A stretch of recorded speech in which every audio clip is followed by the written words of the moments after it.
नमस्कार, मैं आपके साथ इशिका जैन। कहते हैं कि जब भी कहीं सियासत हावी होती है तो फिर वहाँ का मंजर कुछ और ही होता है। कोई खुश होता है तो कोई आंसू बहाता है और जनाब यही सियासत का दस्तूर भी होता है।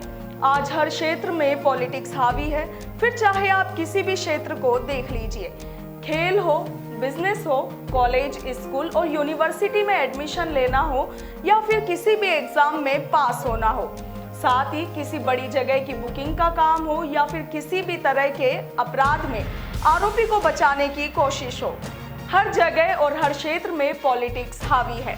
और सियासत के इस खेल का शिकार होती है आम जनता, यानी कि आप और हम।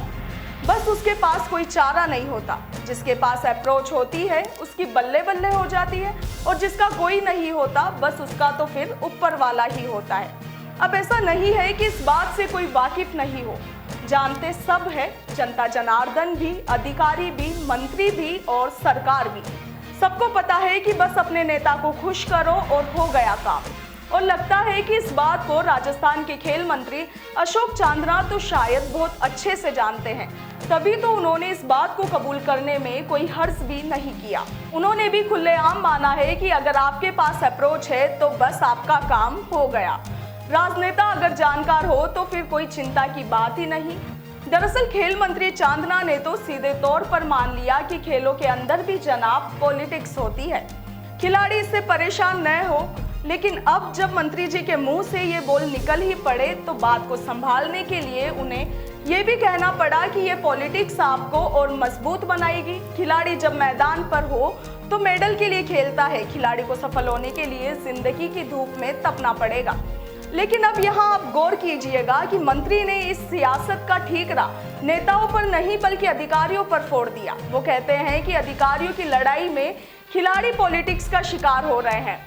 जब से पॉलिटिकल नियुक्तियां हुई है, स्पोर्ट्स काउंसिल में अलग अलग पावर सेंटर्स बन गए हैं।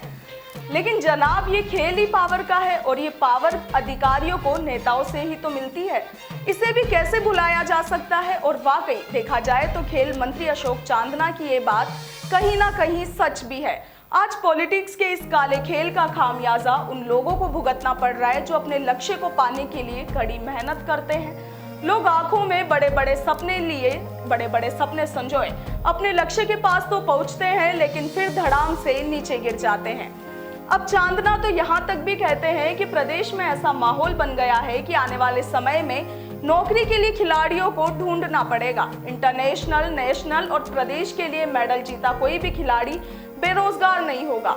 ये सब संभव हुआ है मुख्यमंत्री जी की खेल और खिलाड़ियों के प्रति सकारात्मक सोच से। अब साफ बात यह है कि यहाँ भी सियासत है। खैर, सूबे के मुखिया की बिना इजाजत के तो हो भी क्या सकता है, क्योंकि वहीं से तो सरकार चलती है। सूबे की बात शुरू होती है तो क्या माना जाए? क्या ये माना जाए कि सियासत भी वहीं से शुरू होती है? खैर, सवाल कुछ टेढ़ा जरूर है लेकिन गंभीर भी है। सोचना होगा कि काश ये सियासत अपनी राह बदल ले तो जिनका कोई नहीं होता वो अपनी मेहनत के बल पर कम से कम अपनी जिंदगी तो संवार सकते हैं। अभी के लिए इतना ही। नमस्कार।